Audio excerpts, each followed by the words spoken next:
Hi guys, welcome back to L003. Please like, subscribe, and share the content if you like what we're talking about, or buy me a coffee to support the content. So today we're talking about ARV and maximizing your earning potential for associated remote viewing. And I see a lot of what I feel like is kind of mistakes going about making money in ARV and a lot of misconceptions. So first of all, in ARV you'll see a lot of it's still a lot of work in uh, ways to go about it, changing up the target, protocols or whatever, with not much um, difference. The results are about the same. So I think one component, there's a couple things, components that the RV community in general is missing is, for one, you've heard the expression, the house always wins. Um, so the system itself of gambling is kind of built against the individual the way it's kind of structured anyway. Okay, so the psychic component really only gives you a little bit of leverage. So the idea here, or at least my model of going about this, is to maximize that leverage and using that system to work for you. Okay, so first thing you're going to need is about 5 people, a small group, and like-minded people that could commit to this like a project like this in general, where something along the lines of, you're going to do a session um, once a month, on a kind of regular basis. You want kind of people with the same goals, ideally in the same mindset, so you don't run into problems along the way. Once you have that, the next key component is consensus. Okay, now these targets, the way you go about um, finding these winning games and stuff, very different, depending, use your imagination. But the important thing first is to find a game. Okay, this is my model of how I go about this. Now, groups that I've worked with, I think we've gotten like the last 5 or 6 big games, whether it be Super Bowl, championship, whatever. All right, so you're going to start with finding a game that you want to know the winner. The championship games um, are what you're going to want to be looking for quite a few reasons. One being, it's towards the end of the season, so it gives you time to build that wager out. Okay, and you'll see what I mean here. Um, so, for example's sake, let's say the NBA championship. Okay, so you're going to task this out to your small group. Um, Another key component is consensus. You want to look at that data uh, and be able to say, okay, this is clearly pointing to such and such team. You can do that via remote viewing the mascots, the cities, the whatever. But if you're halfway through the season by the time you do this, you should have a decent understanding, if you have consensus, of what team should be winning. And you're looking for the open window, meaning you want a clear indication. If it's muddy, don't go with it. Institute it into the targeting system. However you guys are doing it, task it a different way, whatever. Keep it as blind as you can, and do it again. If there's any time where the data looks muddled, or don't risk it. Just walk away from it. Wait for the open window. You want a clear indication of a winning team. So now, once you've picked that team, you guys have gotten consensus data. It's pretty clear it's going to be this team. And if you wager on that team to win, the spread is -140. Okay, so next key component in this model of earning money here is in ARV is learning the spread. Okay, again, one of the big key missing links here is savvy gamblers in ARV. You want to maximize your effort in every turn. So you got 5 remote viewers trying to trying to see this game. it's a negative 140 spread, that means that for every you have to invest $1.40 to get $1 back. So you're leveraging more money. It's not even money. Okay, it's just not how it works. All right, so learning how the spread works is a key component. All right, you don't want to go in there just you have no idea what you're doing. So for example's sake, if you have a couple teams playing each other, one says 220 on the spread, that means if that team wins, if you invest $2.20, you accumulate $1. So you have to invest over double in order to get $1 back. So meaning the odds are with that team. They're most likely going to win. So they want you to venture more money to get less back. Okay. If the other team says 170 plus 175, it means you have to invest $1 to get $1.75 back. So it's less likely that team's going to win, obviously. But if they do, and that's the team you picked, it's a better drawback for your bank, for you. So overall, you're going to see in this model what the idea is not just hitting a game, it's taking that game that you're going to, and then that wager, that initial wager, and opening up that spread, okay, like a crescendo as much as you can. So once you learn how the spread works, okay, you got the anchor game. Now you don't even have to make that you initial bet yet. All right, it's up in the future. It's going to be a game coming up. Now, another reason why you pick conference and championship games is because that anchor game, that championship game, is going to offer you freebies. Meaning, if they're going to win the championship, that means they're probably going to win the key games like the division or the the conference or whatever. So that removing that one game, successfully actually gives you access to knowing other winning games. So take advantage of that. Theoretically, if they're going to win that game, they're going to win the conference or they're going to win the division type of thing. Now, once you've learned how the spread works and you have picked your anchor game, your championship game, now what you want to concentrate your efforts on is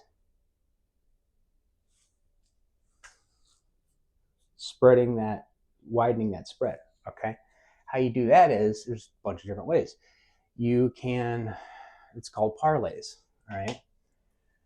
Which means you could attach other teams to win their games along with yours, or something happening within a game, like there's going to be 2 touchdowns in the first quarter, or because it's a basketball game, 50 points scored in the first quarter by so and so. You could set up a specific parlay, and you can do it a bunch of different ways. So it's important to get familiar because you could task it in all kinds of different ways to get those answers. But what I find easiest for me is you find a championship game. That's your anchor game. And so that's your basketball. Okay, so you're on an app usually to do this.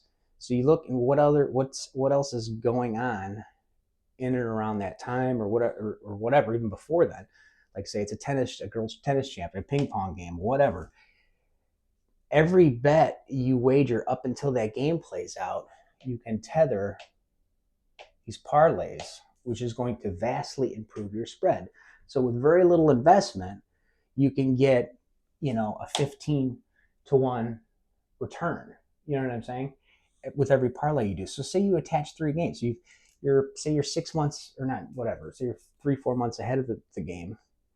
Now you work on 1 or 2 other games. Maybe another group does a third, or you do all 3. And when you go to wager, you don't wager just this game to win. You're going to wager this game to win, this game to win, this game to win, and this game to win. So instead of investing $1 to get, or instead of investing $1.40 to get $1 back, you invest $1 to get $15 back. Okay. So that's kind of the idea behind it. So you're not trying to make these big. This is an incremental game here. You're not. So ideally, once you've done this and you bet conservatively, you're now wagering. You're working on the house's money. Okay. So, and again, you don't want to go rogue and go solo on this. If you do, the whole thing's gonna collapse on you. Consensus is key.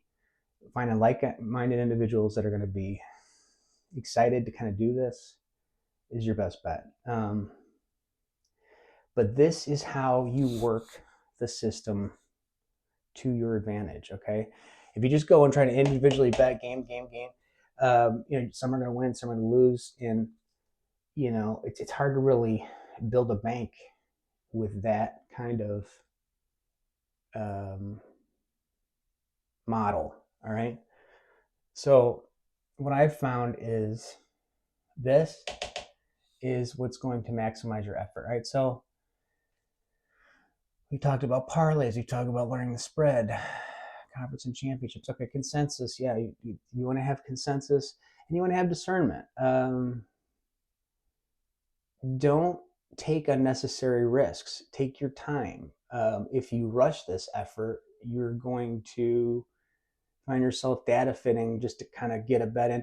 You could do this, do a couple of these a year, and you could do all right. You know what I mean? If you start like chasing it, it just collapses. I don't get into the whys because there's no sense in it, but I do pay attention to the patterns. Okay, so again, creative tasking. Keep it light and fun. You could do the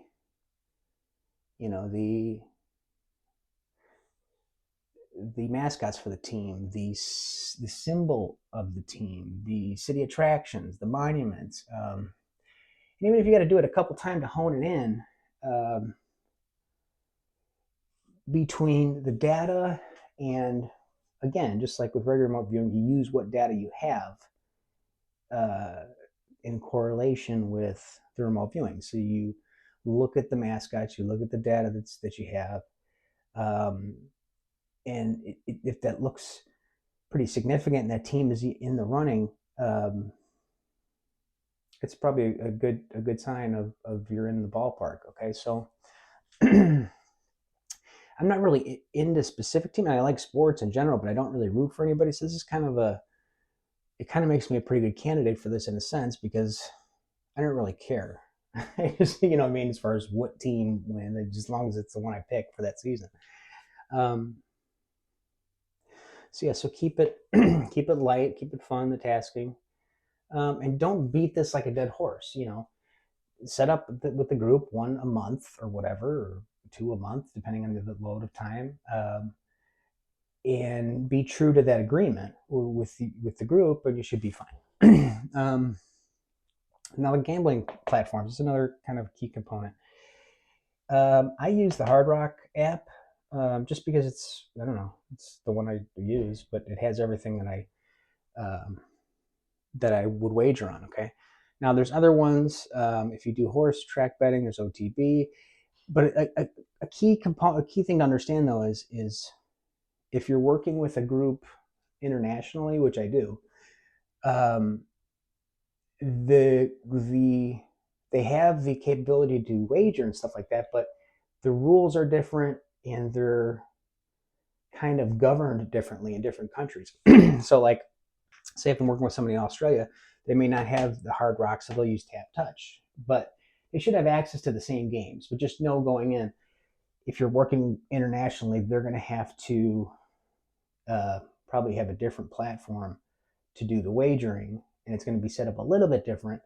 But you want to have similar platforms. You have the same capabilities to make the same wagers. So so go in there knowing that. OTB, that's for horse track racing. That's what I use for that. But mainly we're talking about sports here, like baseball, football, whatever, tennis. And then incrementally building your bank. This is a long game situation. So whatever you start with, say it's $100, okay, just conservatively, you're going to make your wagers and your decisions very regimented, and very conservatively and discretionary in that. So you say you have $100 to start with, you never exceed, say, 25% of your bank, okay, in your wager. And you could split that up, a bunch of different ways. You could just, make initial wager for a championship game, and down the line during the season, you can start attaching these parlay games. Um, but what's advantageous about this is the more you widen the spread, the less investment you have to make for a much broader return. And ultimately, that's the idea. One of the few things that we got going for us with the second component is, um, this is usually designed for people who are kind of just going by the odds and are taking a chance or whatever. But this inherently is the edge, okay? And I advise you guys to make the most of it. All right, and if you do that and you adhere to that, you should do fine.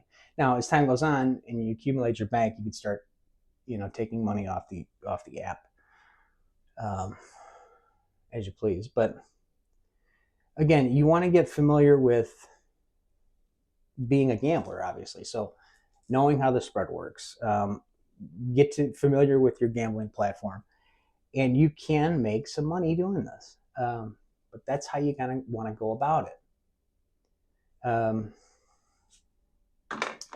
So I guess that's about it, guys. So like I said, please like, subscribe, and share the content. Please buy me a coffee if you like what I do. And we'll catch you next time here on Owl003. All right?